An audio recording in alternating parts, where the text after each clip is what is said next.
Lorsque Lucie a appris que son père avait du mal à payer les funérailles de sa mère, elle a pris tous ses jouets et a organisé un vide-grenier improvisé. Mais elle ne s'imaginait pas qui allait se présenter. Lucie a traversé le couloir sur la pointe des pieds pour se diriger vers le salon. Elle ne voulait pas que son père découvre qu'elle écoutait, mais elle avait besoin d'entendre ce qu'il disait. Sa mère est morte la veille, et tout était confus. La petite fille de 7 ans ne savait pas grand-chose de la vie et de la mort, mais elle a compris à l'hôpital que sa maman était très malade, et son père lui a expliqué plus tard qu'elle était partie au ciel. Elle n'est plus avec nous, mon bébé. Mais maman sera toujours là par l'esprit. Est-ce que tu comprends ? A dit Kyle à l'hôpital après que les médecins lui ont annoncé la nouvelle. Même Lucie pouvait voir les rides de son visage et son froncement de sourcils. Il refoulait ses émotions parce qu'il était en public et essayait également d'être fort pour sa fille. Lucie a acquiescé et s'est mise à sangloter tout de suite. Il l'a serrée fort dans ses bras, et la petite fille ne voulait plus la lâcher. Les heures suivantes de sa vie ont été un tourbillon avec d'autres membres de la famille qui allaient et venaient. Mais ils sont finalement rentrés chez eux, et Lucie a dormi toute la nuit, fatiguée d'avoir tant pleuré. Elle s'est réveillée le lendemain matin et a entendu son père parler dans le salon, mais elle ne voulait pas qu'il la voie réveillée pour l'instant. La petite fille savait que les adultes cachaient souvent des choses à leurs enfants. Elle avait souvent fouiné chez son père pendant la maladie de sa mère, alors ce n'était pas nouveau. Elle s'est installée dans un coin pour entendre ce que son père disait, découvrant rapidement qu'il parlait au téléphone. « Anna, je n'ai pas d'argent. Les factures médicales. Je ne peux pas. Qu'est-ce ce que je vais faire pour les funérailles d'Emily ? Comment puis-je payer pour cela ?» exprima Kyle, et le grondement rugueux de sa voix rendit Lucie inquiète.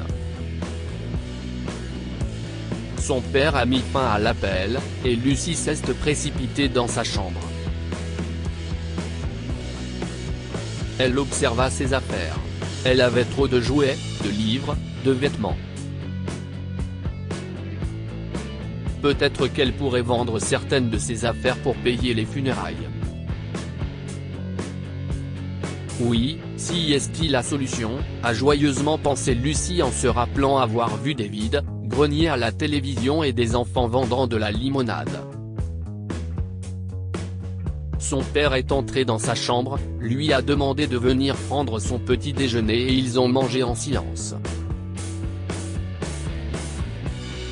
Lucie a fini ses céréales en une seconde et est allée dans sa chambre, ramassant ce qu'elle pouvait et les apportant dehors. Son père était trop occupé à passer des appels téléphoniques et à organiser ce dont il avait besoin pour ne pas la remarquer. Très vite, Lucie a sorti toutes ses affaires et s'est rendu compte que personne ne s'arrêterait pour les acheter s'il n'y avait pas de panneau. Elle est retournée dans sa chambre, a pris une vieille boîte à pizza, y a écrit vide-grenier avec un marqueur et l'a placée dehors. Dans son quartier du Kentucky, de nombreux enfants sont venus, mais aucun n'avait d'argent. Amène ta maman. Ce jouet est trop cool, a insisté Lucie auprès de son copain, Brandon. Je ne sais pas, a dit le gamin et est parti sur son vélo. Quelques heures ont passé, et toujours pas de vente. Lucie perdait l'espoir d'aider son père. Elle s'est assise dans l'herbe à côté de ses jouets, se rappelant ce qui s'était passé la veille. Sa mère était partie. Il n'y avait plus qu'elle et son père. Elle ne sentirait plus jamais les doigts de sa mère passer dans ses cheveux chaque matin avant l'école. Elle ne mangerait plus jamais ses crêpes à la banane en regardant sa mère se maquiller. La vision de la petite fille s'est troublée, et elle pouvait à peine voir la belle voiture garée devant leur maison. Les souvenirs inondaient son cerveau, et elle pleurait silencieusement, seule, dehors, dans son vide grenier improvisé et raté. Et, mon enfant. Combien pour ça ? A demandé une voix masculine, et Lucie a sursauté. Elle s'est levée d'un bond, a essuyé ses larmes rapidement et a expliqué les jouets à l'homme. Elle vendait chacun d'eux pour 20 $, même si elle ne savait pas vraiment combien ils valaient. Si est 20 $. Cet ours sans peluche était un cadeau de ma maman, a-t-elle hésité alors que les larmes revenaient, et son visage exprimait le chagrin alors qu'elle saisissait l'ours en peluche. Qu'est-ce ce qui se passe ? Tu vas bien ? s'est demandé l'homme en s'agenouillant pour la voir de plus près.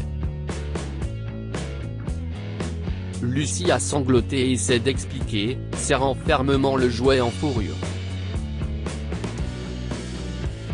Pendant ce temps, l'homme acquiesça en prononçant quelques mots réconfortants. Après quelques minutes, Lucie s'est calmée, et l'homme a souri gentiment. Petite, ton père est à l'intérieur ? Tu peux l'appeler ? Ok. A-t-elle dit et elle est entrée dans sa maison. Kyle est sorti précipitamment de la maison, surpris de voir les jouets de Lucie dans la cour et la présence de l'homme. Ils se sont serrés la main et ont commencé à parler. Lucie a essayé de suivre la conversation, mais a été distraite par l'ours en peluche toujours dans ses mains. Dois-je le vendre, ou dois-je le garder ? Que voudrait maman ? Se demandait-elle pendant que les adultes parlaient. Enfin, elle a entendu son père dire « Merci, monsieur. Merci beaucoup. Vous ne savez pas ce que cela signifie. » Elle a levé les yeux vers le visage de son père et l'a vu sourire douloureusement. Il lui a dit d'apporter les jouets à l'intérieur, et quand Lucie a protesté, il lui a embrassé le front. « Tu l'as fait, petite.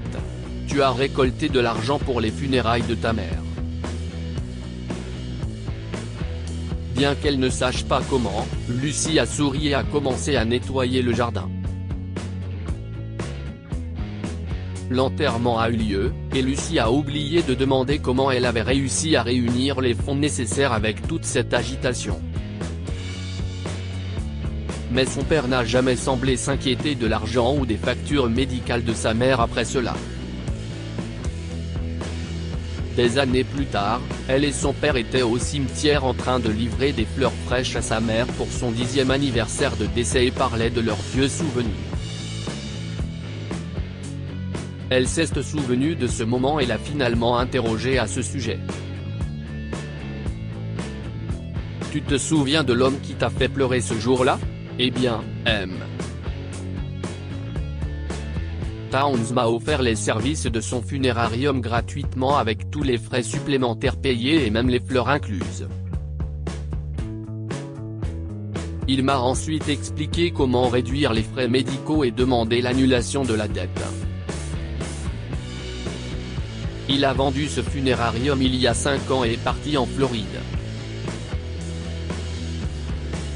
Je pensais que tu le savais, a expliqué son père, souriant au souvenir de cet homme gentil. Lucie a secoué la tête avec étonnement. « Ouah, alors mon vide-grenier a marché », plaisanta-t-elle. « Oui, ça a marché, ma chérie. » L'homme plus âgé a acquiescé, s'est rapproché de sa fille adolescente et l'a embrassée sur le front. Que pouvons-nous apprendre de cette histoire ? Parfois, vous rencontrez des personnes prêtes à aider les autres dans le besoin, et si est toujours un beau miracle. Monsieur Towns s'est approché de Lucie lorsqu'elle pleurait, a entendu son histoire et a aidé la famille lorsqu'elle en avait besoin, sans rien attendre en retour. Les enfants sont plus conscients de la situation de votre foyer que vous ne le pensez. Lucie a entendu les problèmes d'argent de son père et a essayé d'y remédier alors qu'il était distrait par son chagrin. Lire aussi, une petite fille vend ses poupées préférées pour réparer la voiture de sa mère, la famille en reçoit une nouvelle le lendemain. Abonnez-vous à Mon Mama sur Google News.